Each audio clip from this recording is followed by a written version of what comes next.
नमस्कार, DD news देख रहे हैं आप और आपके साथ मैं हूं शहला निगार। बुलेटिन की शुरुआत में आइए सबसे पहले देख लेते हैं टॉप लाइंस। दिल्ली में हुआ भाजपा का मैराथन मंथन। राष्ट्रीय अध्यक्ष नितिन नवीन की अगुवाई में चला बैठकों का दौर। वंदे मातरम को लेकर कांग्रेस के फैसले के खिलाफ किया गया प्रस्ताव पास। भविष्य की रणनीति और युवाओं से संवाद जैसे तमाम विषयों पर हुआ चिंतन मंथन। शाम 6 बजे फिर होगी बैठक।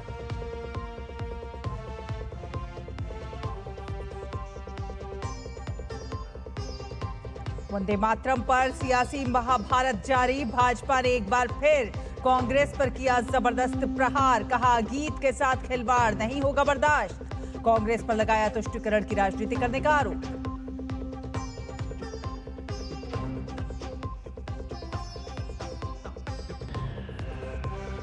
राहुल गांधी के घर के बाहर 1984 सिख विरोधी दंगों के पीड़ित परिवारों और नेताओं का प्रदर्शन। सज्जन कुमार को हीरो और आदर्श बताए जाने पर भड़का गुस्सा। कांग्रेस से की माफी की मांग। पुलिस ने की बैरिकेडिंग।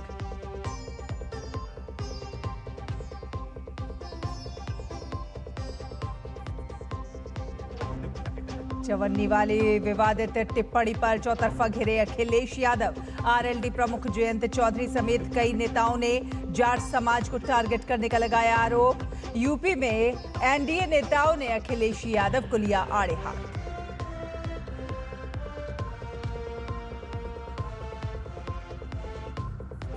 पश्चिम बंगाल के दौरे पर केंद्रीय गृह मंत्री अमित शाह। आज सिलीगुड़ी में सीमा सुरक्षा को लेकर उच्च स्तरीय समीक्षा बैठक।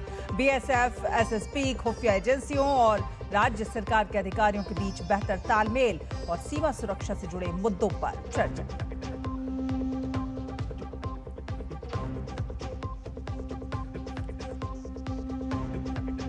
और पंजाब में ईटीटी शिक्षकों का मान सरकार पर फूटा जबरदस्त गुस्सा। चंडीगढ़ में वित्त मंत्री हरपाल सिंह चीमा के घर के बाहर दिया धरना। शिक्षा विभाग में घोटाले और भर्ती अनियमितताओं का लगाया आरोप। पुलिस ने कई प्रदर्शनकारियों को लिया हिरासत में।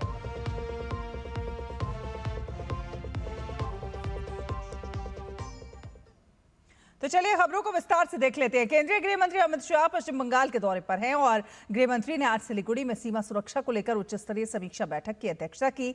बैठक में बीएसएफ, एसएसपी, खुफिया एजेंसियों और राज्य सरकार के अधिकारियों के बीच बेहतर तालमेल और सीमा सुरक्षा से जुड़े मुद्दों को लेकर चर्चा की गई। 3 दिवसीय इस दौरे में अमित शाह की सुरक्षा और पहाड़ी क्षेत्रों से जुड़े मुद्दों पर बैठकों को अहम माना जा रहा है।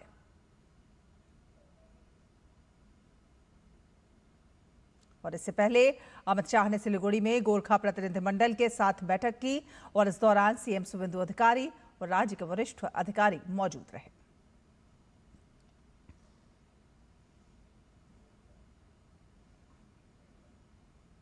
और अब अगली खबर। दिल्ली स्थित भाजपा मुख्यालय में आज नितिन नवीन की अध्यक्षता में 65 सदस्यीय नई राष्ट्रीय टीम की पहली बैठक हुई और इसमें वंदे मातरम को लेकर कांग्रेस के फैसले के खिलाफ प्रस्ताव लाया गया। भाजपा ने कांग्रेस के कार्यक्रमों में राष्ट्रगीत के केवल 2 पैरा गाने के फैसले की निंदा की। पार्टी ने कहा कि वंदे मातरम के सम्मान से राजनीतिक सुविधा या तुष्टीकरण के लिए समझौता नहीं होगा। बीजेपी इसकी विरासत को देश भर में पहुंचाने के लिए अभियान चलाएगी। इतना ही नहीं, बीजेपी ने जेनजी यानी कि युवा वोटर से जुड़ने के लिए खास टीम बनाई है। इसमें भाजपा अध्यक्ष नितिन नवीन, राष्ट्रीय महासचिव स्मृति ईरानी और विनोद तावड़े के साथ गुजरात के मंत्री हर्ष सांघवी और छत्तीसगढ़ के मंत्री ओपी चौधरी शामिल हैं। पार्टी इनके जरिए युवाओं की सोच, समस्याओं और उम्मीदों को समझने के लिए उनसे सीधा संवाद करेगी। आपको बता दें कि पार्टी ऑफिस में 3 बैठकें होनी हैं। अभी तक 2 बैठक हो चुकी हैं। पहली बैठक सुबह 10 बजे शुरू होकर दोपहर 12 बजे तक चली और इस बैठक से पहले बीजेपी अध्यक्ष नितिन नवीन ने दीनदयाल उपाध्याय और श्याम प्रसाद मुखर्जी के चित्र पर पुष्पांजलि अर्पित की। इसके बाद सभी पार्टी पदाधिकारी का अभिनंदन किया गया। बैठक में राष्ट्रीय अध्यक्ष नितिन नवीन की नई टीम के सदस्यों का औपचारिक परिचय कराया गया।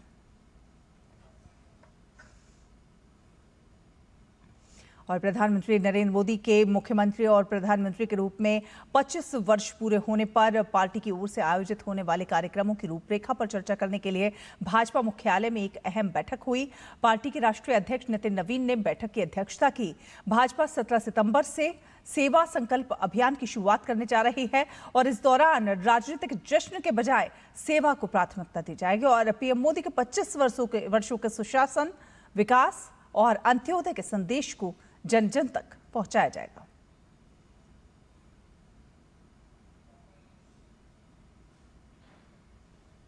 और वंदे मातरम को लेकर सियासी घमासान लगातार जारी है। भाजपा ने वंदे मातरम को लेकर कांग्रेस पर तीखा हमला बोला है। भाजपा सांसद संबित पात्रा ने कांग्रेस पर वंदे मातरम के अपमान और कांग्रेस मुख्यालय में वंदे मातरम को बाधित करने की कोशिश करने का आरोप लगाया। उन्होंने साफ किया कि वंदे मातरम के साथ कोई खिलवाड़ बर्दाश्त नहीं किया जाएगा। जन गण मन के बराबर हम वंदे मातरम को खड़ा करेंगे। हाँ, किसी को बाध्य नहीं करेंगे, मगर जो बाधित करता है वंदे मातरम को आगे बढ़ने से, वंदे मातरम को गाने से, वह दंडित होगा। खबरदार, वंदे मातरम के साथ कोई खिलवाड़ नहीं होगी। हाँ, हम जानते हैं इसी राहुल गांधी जी ने अपने एक बंद बैठक में, जिसको मीडिया के बंधुओं ने उजागर किया था, यह ऐलान किया था, हाँ हम मुसलमानों की पार्टी है। जैसे गांधी जी ने कहा, यह देश का गान है, यह मंत्र राष्ट्र का है, यह हिंदू और मुसलमानों के बीच में विभाजन का तरीका नहीं है। संबित पात्रा ने कहा कि पार्टी के राष्ट्रीय अध्यक्ष ने कार्यकर्ताओं को गली मोहल्लों में जाकर वंदे मातरम का यशगान करने के निर्देश दिए हैं। वहीं बीजेपी ने कांग्रेस पर तुष्टीकरण की राजनीति करने का आरोप लगाते हुए कहा कि कांग्रेस से राष्ट्रभक्ति का लिबास हट चुका है। भारतीय जनता पार्टी के पदाधिकारी की बैठक में, पहली पदाधिकारी की बैठक में माननीय राष्ट्रीय अध्यक्ष जी ने निर्देश दिए हैं कि भारतीय जनता पार्टी का प्रत्येक कार्यकर्ता देश के प्रत्येक गली नुक्कड़ कोने में जाकर वंदे मातरम का यशोगान करेगा। वंदे मातरम के विषय में लोगों को हम बताएंगे। वंदे मातरम को लेकर जिस प्रकार की कुलछित राजनीति कांग्रेस पार्टी कर रही है, उसको लेकर हम आंदोलन खड़ा करेंगे। राष्ट्रभक्ति का लबादा ओढ़ करके कांग्रेस पार्टी आखिर अपने आप को कब तक छुपाए रखेगी? आज राष्ट्रभक्ति का लबादा पूर्णतः कांग्रेस पार्टी के ऊपर से गिर चुका है और उसके अंदर की तुष्टीकरण की राजनीति आज पूरा देश देख रहा है। अखिलेश यादव के चवन्नी वाले विवादित बयान पर यूपी की राजनीति इस समय गरमाई हुई है। राष्ट्रीय लोकदल प्रमुख जयंत चौधरी ने अखिलेश यादव पर पूरे जाट समाज को टारगेट करने का आरोप लगाया है, तो वहीं बीजेपी भी अखिलेश यादव के बयान को निंदनीय बता रही है। उत्तर प्रदेश में एनडीए नेताओं ने अखिलेश यादव की घेराबंदी की है। आपको दिखाते हैं। अखिलेश जी को अपना पुराना इतिहास पढ़ना चाहिए। चौधरी चरण सिंह जी के बदौलत मुलायम सिंह जी नेता बने और उन्हीं की बदौलत ये मुख्यमंत्री बने और आज इन्होंने जो जाट समाज को चवन्नी बनाया है, हम इसकी निंदा करते हैं। आस्पद बयान है समाजवादी पार्टी का कि आप चौधरी चरण सिंह, जिनके बारे में कहा जाता है कि पश्चिमी उत्तर प्रदेश में लोग दामादों की खातिर इतने नहीं करते थे, भगवान की तरह चौधरी चरण सिंह जी को पूजते थे। चौधरी चरण सिंह जी जाट नेता नहीं बल्कि किसानों के मसीहा के रूप में जाने जाते थे और उनके पोते को आप चवन्नी कह रहे हो। उनके पोते यानी आप जाट समाज को चवन्नी का समझ रहे हो। हमारे राष्ट्रीय लोकदल के राष्ट्रीय अध्यक्ष माननीय जयंत चौधरी जी ने बहुत सही जवाब दिया है। राजनीति में अगर कोई मतभेद है तो वो नेता के ऊपर सीधे टिप्पणी करनी चाहिए। अगर माननीय अखिलेश जी को कुछ कहना था तो माननीय जयंत चौधरी जी के ऊपर सीधे आरोप लगाते, सीधे उनको कहते। लेकिन उन्होंने जिस तरह एक समाज को, किसान समाज को, जाट समाज को अपमानित करने का काम किया है, वह निंदनीय है। अखिलेश यादव जी माननीय जयंत चौधरी जी पर ओछी टिप्पणी करते हुए आप चौधरी परिवार का अपमान करने की कोशिश कर रहे हैं और उसके साथ ही आप पूरे जाट समाज को ABCD सिखाने का दंभ भर रहे हैं। जाट समाज वीरता, स्वाभिमान, मेहनत, त्याग, किसान का संरक्षण है और ऐसे समाज को आप अपमानित कर रहे हैं। चौधरी चरण सिंह जी ने मुलायम सिंह जी को नेताजी बनाने का काम किया और आज आप पूरे समाज को कटघरे में खड़ा कर रहे हैं। यह अत्यंत दुर्भाग्यपूर्ण और दोषपूर्ण मानसिकता को दर्शाता है। और आगे बढ़ेंगे। आपको बता दें कि सिख नेताओं और 1984 के सिख विरोधी दंगों से प्रभावित परिवारों के सदस्यों ने शनिवार को राहुल गांधी के घर के बाहर प्रदर्शन किया है और उन्होंने कुछ कांग्रेस नेताओं की ओर से पूर्व पार्टी नेता सज्जन कुमार को हीरो और आदर्श बताए जाने वाली टिप्पणियों पर माफी की मांग की है। प्रदर्शनकारी 5 सुनहरी बाग रोड स्थित राहुल गांधी के घर के बाहर जुटे थे। वहां पुलिस ने भारी बैरिकेडिंग कर रखी थी। सज्जन कुमार 1984 के सिख विरोधी दंगों से जुड़े एक मामले में दोषी ठहराए गए थे। दिल्ली की तिहाड़ जेल में गुरुवार को 80 साल की उम्र में उनका निधन हो गया था।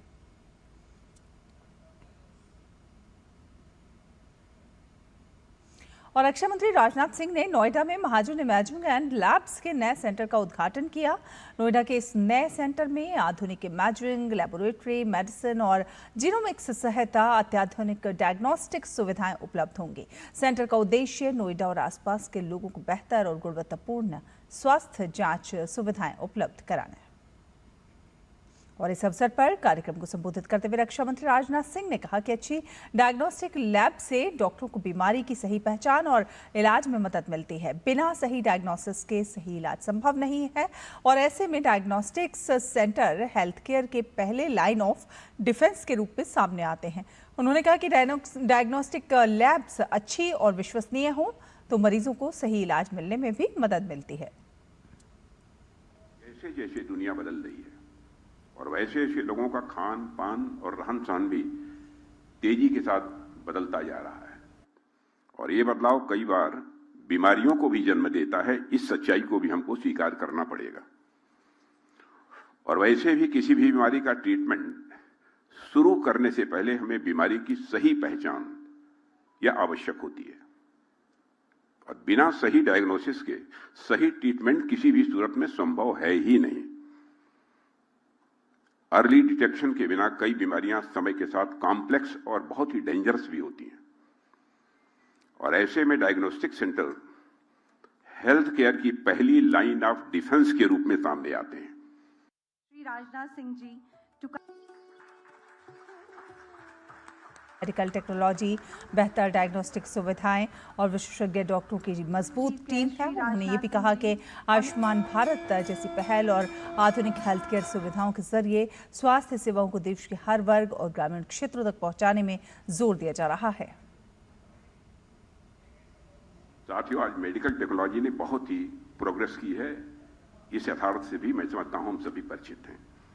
शरीर के अंदर की किसी बीमारी को समझना या इलाज की सही दिशा तय करनी हो, आज मेडिकल इमेजिंग ने यह सब संभव बना दिया है। टेक्नोलॉजी और इमोशन का सही संगम ही मैं मानता हूं कि मेडिकल प्रोफेशन को यूनिक बनाता है।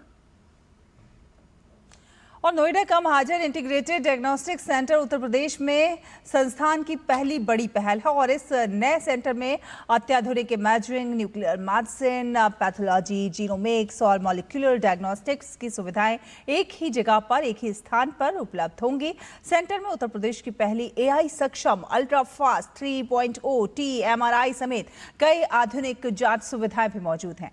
और इस अवसर पर महाजन इमेजिंग एंड लैब्स के प्रतिनिधियों ने कहा कि आधुनिक तकनीक के साथ मरीजों के प्रति संवेदनशीलता और गुणवत्तापूर्ण स्वास्थ्य सेवाएं उनकी प्राथमिकता है।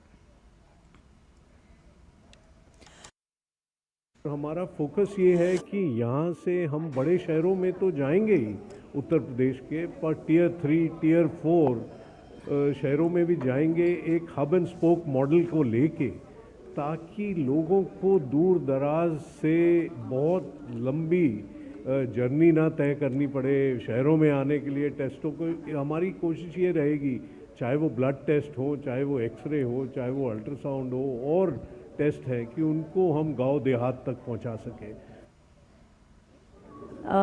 जब से अपना पहला कदम रखा था रेडियोलॉजी में, 35 साल हो चुके हैं उस दिन को। एंड हम बहुत खुशी से कह सकते हैं कि इन 35 सालों में हमें सरकार का इतना सपोर्ट मिला है कि हमें लगा ही नहीं कि हमने ये कैसे कर लिया।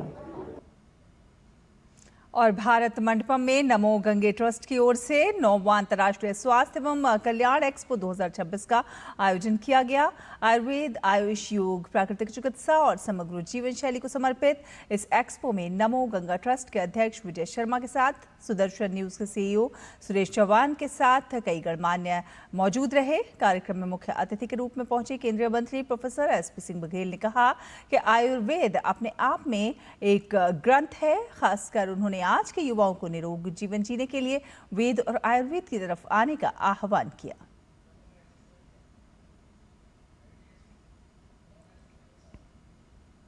आयुर्वेद अपने आप में एक ग्रंथ है और कई हजार साल पुराना हमारा इतिहास है। धन्वंतरी रहे हैं, ये कोई सी उपन्यास के पात्र थोड़े ना। सुसैन वैद्य रहे हैं, तो इसके पहले उसी से हमारी चिकित्सा होती थी और लोग निरोगी होते थे। ये सर्वे भवन्तु सुखिनः सर्वे सन्तु निरामया वाला देश है और सभी सुखी हों, और इसीलिए हमें चलें आयुर्वेद की ओर और चलें पूरब की ओर, चलें वेदों की ओर, ये हमें नारा लगाना चाहिए। और इसी के साथ यहाँ पर वक्त एक छोटे से ब्रेक का है। ब्रेक के उस पार खबरों का सफर जारी है, आप देखते रहिए डीडी न्यूज।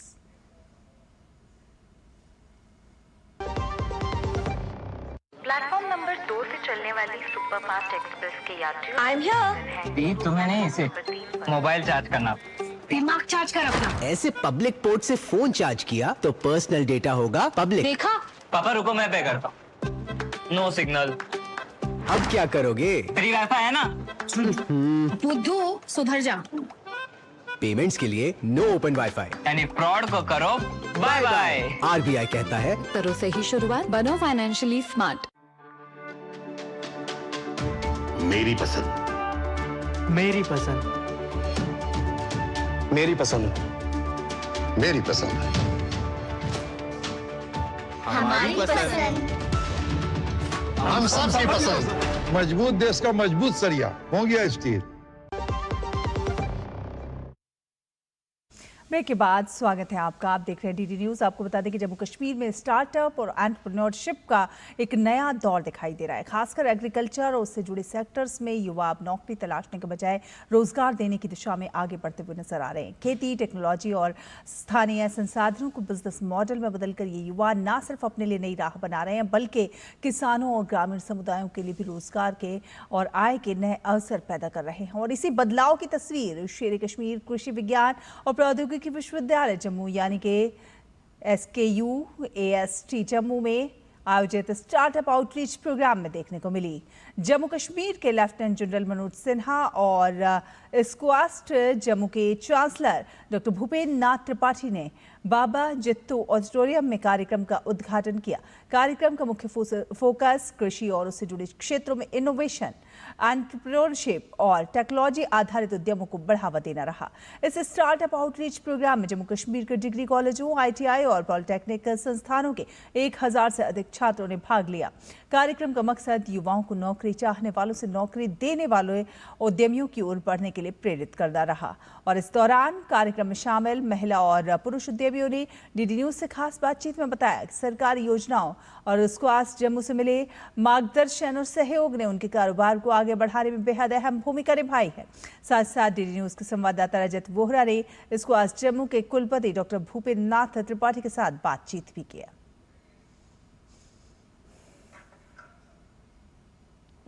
SKUAST जम्मू के वाइस चांसलर साहब इस समय हमारे साथ मौजूद हैं। सर, एक भव्य कार्यक्रम हुआ, बट स्टार्टअप आज जम्मू कश्मीर में खासतौर पर एग्रीकल्चर बेस्ड स्टार्टअप जो हैं काफ़ी ज़्यादा बढ़ रहे हैं। किस तरह से आप इन्हें देखते हैं और कितनी सपोर्ट आज गवर्नमेंट की तरफ से इन्हें मिल रही है? स्टार्टअप का जब हमारे देश ने, हमारे प्रधानमंत्री जी ने जब ये शुरू किया था 2015-16 में, तो आपको आश्चर्य होगा कि उस समय केवल 500 रजिस्टर्ड हमारे पास स्टार्टअप थे देश में।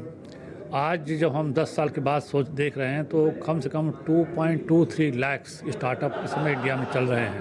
अगर आप जम्मू कश्मीर की लें, सिर्फ यहाँ ही 1300 से ज़्यादा रजिस्टर्ड स्टार्टअप हैं, तो ये बहुत बड़ा चेंज हुआ है पूरे देश में और जम्मू कश्मीर में भी चेंज हुआ है। हमारे इस जम्मू एग्रीकल्चरल यूनिवर्सिटी में गवर्नमेंट ऑफ इंडिया का कृषि मंत्रालय से हमें एक कार्यक्रम मिलता है जिसे हम RKY रफ्तार करते हैं।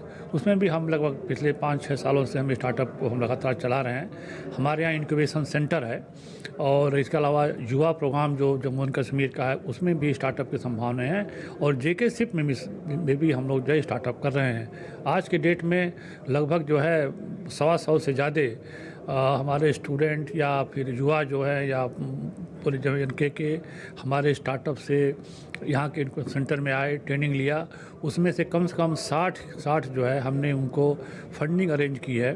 सर, हम देख रहे हैं जॉब सीकर की बजाय आज जॉब गिवर युवा जो जम्मू कश्मीर का बन रहा है और एक और बदलाव देखा गया है कि जो किसान आज खेती छोड़ रहे थे वो इन आइडियाज़ की वजह से आज वापस किसानी में आ रहे हैं। इस समय हमारे बच्चे जो है नए आइडिया के साथ आ रहे हैं।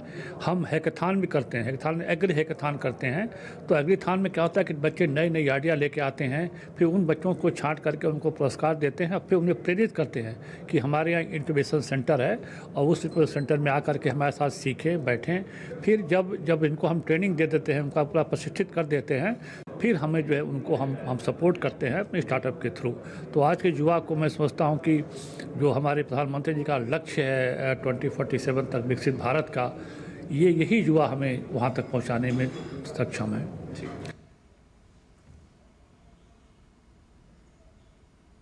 हमें स्कॉच जम्मू हमें काफ़ी फ़ायदा और स्कॉच जम्मू हमारे साथ है, हमेशा हमें हेल्प करता है। तो एज हॉबी शुरू किया था हम लोगों ने, बट आस्ता आस्ता इसमें इंटरेस्ट ज़्यादा हो गया और एक बार यहाँ पे पहले किसान मेला हुआ था, वहाँ पे हमने स्टॉल लगाया, सेल अच्छी हुई तो वी थॉट कि why should not go for business, तो वहाँ से ही हमने ये स्टार्ट किया था। पिछले 10 वर्षों से मैं काम कर रहा हूँ और जब से मोदी सरकार आई है 2014 के बाद लगातार हमारी इनकम जो है वो धीरे धीरे बढ़ रही है, ऊपर की तरफ जा रही है। और कृषि विश्वविद्यालय कास्ट ने हमें 10 लाख रुपए की फंडिंग का सहयोग दिया, जिसके बाद हमने एक झटके में 8 प्रोडक्ट और लॉन्च कर दिए। इसमें 92% जो एग्रीकल्चर सेक्टर है जम्मू कश्मीर में 92% है, तो इससे दूर सीधे से पता चल जाता है मार्केट बहुत ज़्यादा है। और इसके साथ साथ मुझे बहुत ज़्यादा सपोर्ट मिला है सुकॉस्ट जम्मू से, जहाँ से जो डॉक्टर ज्योति मैम है, डॉक्टर साहब है, जिन्होंने मुझे टेक्निकली भी दिखाया मैन्युफैक्चरिंग जो यूनिट होता है वो किस तरह से हम बनाएं। और आपको बता दें कि नई दिल्ली में इंस्टीट्यूट ऑफ डायरेक्टर्स यानी कि IOD का 2026 एनुअल डायरेक्टर्स कॉन्क्लेव और 36वां IOD एनुअल डे आयोजित किया गया। होटल ली मैरिजन में आयोजित इस कार्यक्रम का विषय निवेशकों को विश्वास और सतत मूल्य सृजन के लिए बोर्ड को अधिक प्रभावी बनाना है। कार्यक्रम में सेबी चेयरमैन तोहिन कांत पांडे ने कॉर्पोरेट गवर्नेंस को लेकर बोर्ड की बढ़ती हुई जिम्मेदारियों पर चर्चा की। उन्होंने कहा कि नियम और ढांचे जरूरी हैं, लेकिन किसी कंपनी की असली मजबूती बोर्ड रूम में लिए जाने वाले फैसलों से तय होती है। सेबी के LODR ढांचे के तहत बोर्ड समितियों, खुलासों और स्वतंत्र निदेशकों की भूमिका को मजबूत किया गया है। स्वतंत्र निदेशकों से अपेक्षा है कि निष्पक्ष राय रखें, सही सवाल खड़े करें और बेहतर निर्णय प्रक्रिया में अपना योगदान दें। सेबी ने यह भी कहा है कि BRSR और BRSR कोर जैसे प्रावधान कंपनियों में पारदर्शिता और टिकाऊ विकास को बढ़ावा दे रहे हैं। वहीं साइबर सुरक्षा, AI, डेटा संरक्षण और तकनीकी जोखिम अब केवल IT मुद्दे नहीं रहे हैं, बल्कि सीधे कारोबारी जोखिम बन चुके हैं। तो ऐसे में मजबूत कॉर्पोरेट गवर्नेंस निवेशकों के भरोसे और सतत विकास के लिए बेहद अहम है।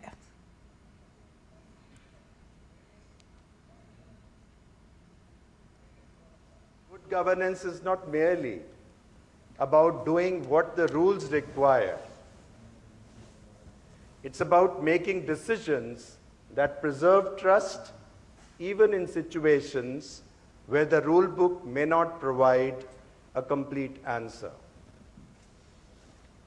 Over time, our understanding of governance has therefore evolved.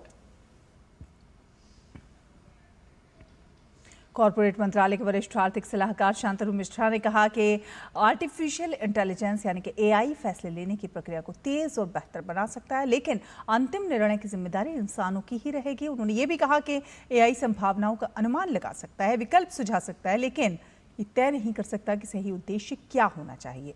Shantanu Mishra ने यह भी कहा कि AI के बढ़ते प्रभाव के दौर में निदेशकों की भूमिका कम नहीं होगी, बल्कि और ज्यादा महत्वपूर्ण हो जाएगी, क्योंकि जिम्मेदारी और नैतिक फैसलों की जगह मशीनें नहीं ले सकती। Of artificial intelligence, a company is ultimately an organization of human actions Consumers choose, entrepreneurs anticipate, workers decide, investors assess risk, creditors judge borrowers, competitors innovate, directors choose among uncertain alternatives. और TV चैनलों के लिए विज्ञापन प्रसारण की 12 minute की समय सीमा अब खत्म हो गई है। सूचना एवं प्रसारण मंत्रालय ने केबल टेलीविजन नेटवर्क नियम 1994 में संशोधन करते हुए ये फैसला लिया है। सरकार का कहना है कि वर्ष 2006 में जब ये सीमा लागू की गई थी तब देश में केवल 62 टीवी चैनल थे और केवल टीवी एनालॉग तकनीक पर आधारित था, लेकिन अब टीवी प्रसारण क्षेत्र में बड़ा बदलाव आ चुका है। देश में 900 से अधिक चैनल उपलब्ध हैं और डीटीएच, डिजिटल केबल, हिट्स और आईपीटीवी जैसे प्लेटफॉर्म के जरिए दर्शकों के पास सैकड़ों चैनलों का विकल्प मौजूद है। मंत्रालय के अनुसार टीवी उद्योग अब पहले से ज्यादा प्रतिस्पर्धी हो चुका है। साथ साथ डिजिटल मीडिया पर विज्ञापन समय की कोई सीमा नहीं होने से पारंपरिक टीवी चैनलों के लिए समान अवसर की चुनौती थी। सरकार ने ईज ऑफ डूइंग बिजनेस और निष्पक्ष प्रतिस्पर्धा को बढ़ावा देने के उद्देश्य से विज्ञापन अवधि की सीमा को हटाने का निर्णय लिया है। यह फैसला राजपत्र में संशोधन अधिसूचना जारी होने की तारीख से प्रभावी हो जाएगा। और अंतर्राष्ट्रीय खबरों का रुख करें तो कनाडा के एडमंटन स्थित नानकसर गुरुद्वारे में सुबह हुए एक हमले में घटना ने स्थानीय समुदाय को वहां पर झकझोर दिया है और इस घटना में 2 लोगों के घायल होने की जानकारी सामने आई है। घटना के बाद पुलिस ने तत्काल कार्रवाई की और पूरे मामले की जांच शुरू कर दी है।